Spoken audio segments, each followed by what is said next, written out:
Hey, let's explore autistic history and the Autism Wars. This is part 122 of a series. Now, I left off reading an article that was published in 1965 in Life magazine titled Screams, Slaps, and Love. And it's talking about the experiments that Ivar Lovaas was doing with autistic children. Now, this is incredibly difficult information to read and to hear. So please know that going forward, this comes with a content warning, as all autistic history needs, but this is especially difficult. So, all right, headed back in. And I've taken a break. I took a day break from reading this myself. It's only so much I can process of the ugly all at one time. All right, we left off with the child named Billy stating he became a school dropout by the age of 5, said his mom, Pat. Pretty sure at this point in time, back in 65, there weren't as many, or if any, opportunities for those children who required an IEP to actually go to school. I believe at this era, these kids were just sent home to live. I know there was big movement to get children, all children, into school. And I don't think this has taken place yet, but to say he is a school dropout at age 5 is absurd. But moving on, I'm going to go to the next part. All right, it states here in this article, at home, things were taking a macabre twist. M-A-C-A-B-R-E, that's what I'm trying to pronounce. Billy had a baby brother now, and any opportunity he tried to stuff the infant into the toy box. Eek. And shut the lid on him. His parents had bought him a doll which resembled the baby, in which they called the baby's name Patrick.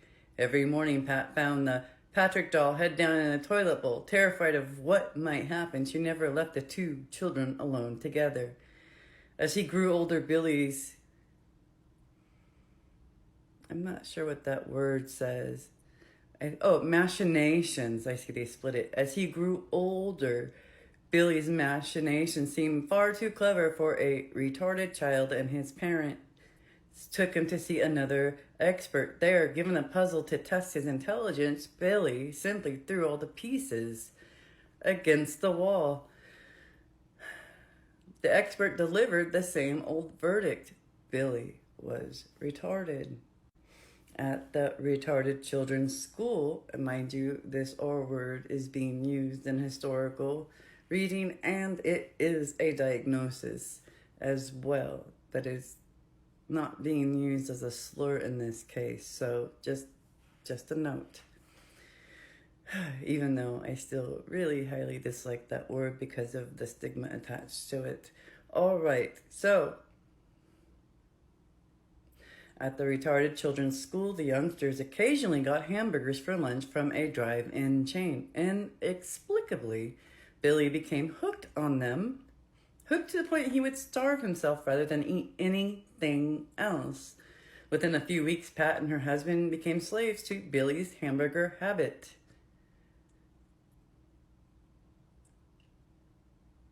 Every morning and every night, Billy's father stood in line at the drive-in and bought cheap hamburgers by the sack. Eventually, he became so embarrassed.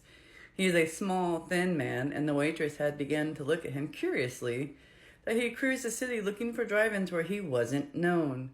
Billy ate 3 cold, greasy hamburgers for breakfast, more for lunch, and more for dinner. He was like Rimland in The Lost Weekend, Pat shudders. To make sure he wouldn't eat them all at once, I'd hide them all over the house, in the oven and up on the shelves.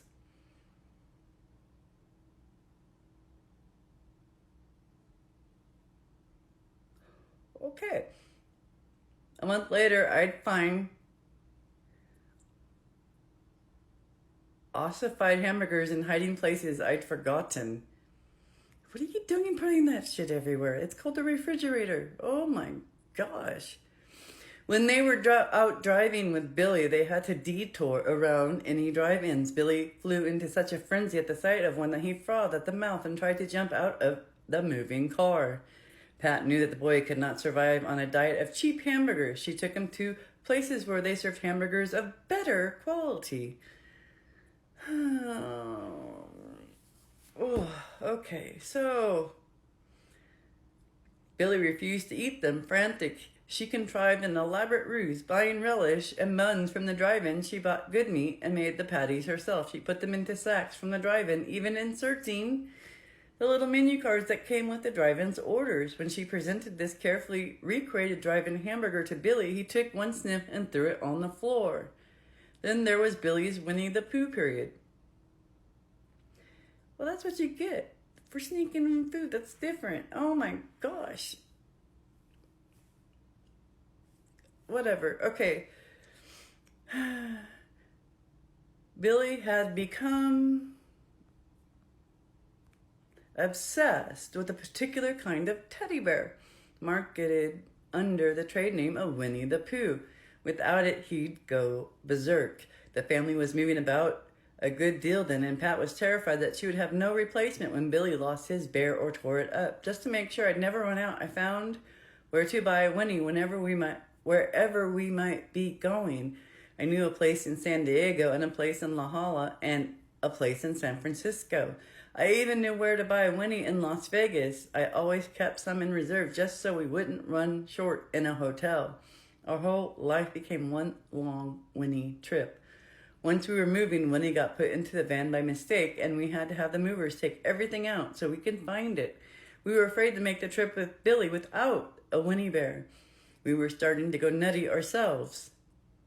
So you're changing the environment of this kid consistently, and so he wants one consistent thing in his life, trying to survive the constant changes. Oh boy. Right. All right, it doesn't get any easier here, guys. Says, Pat became so desperate that when she found something that frightened the boy, she used it as a weapon of self-defense. The one thing that did the trick, appropriately enough, was Alfred Hitchcock. Oh, goodness. For some reason, when Hitchcock came on television, Billy took off like a rocket and hid under the bed. When Pat learned that the photographs of Hitchcock had the same effect, she started cutting them out of TV magazines. When Hitchcock appeared on Life's cover, she bought a whole stack of the magazines and stuck the covers up all over the house. Oh my gosh. On the icebox to keep Billy from opening it, on the fireplace to keep him from crawling around in it.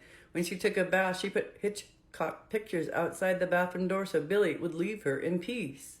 It was crazy, Pat remembers. She was at bay in a house with the doors bolted and the windows locked, the baby stuffed in the toy box, and Patrick doll with its head in the toilet, hamburgers hidden on the shelves, and a closet full of cast-off Pooh Bears, and the breakfast food strewn all over the floor, and little Billy raging around like an animal attacking pictures of Alfred Hitchcock with a long stick.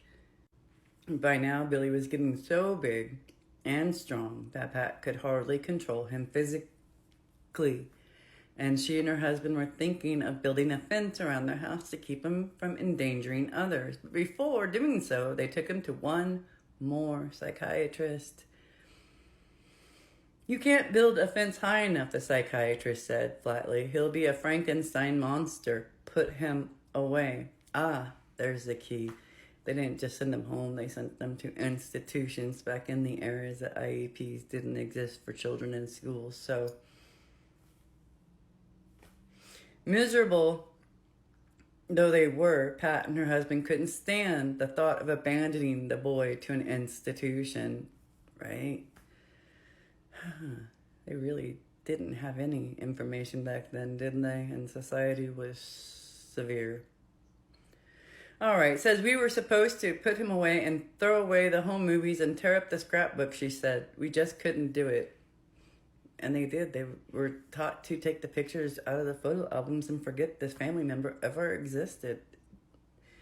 It's not easy for anybody involved here, right?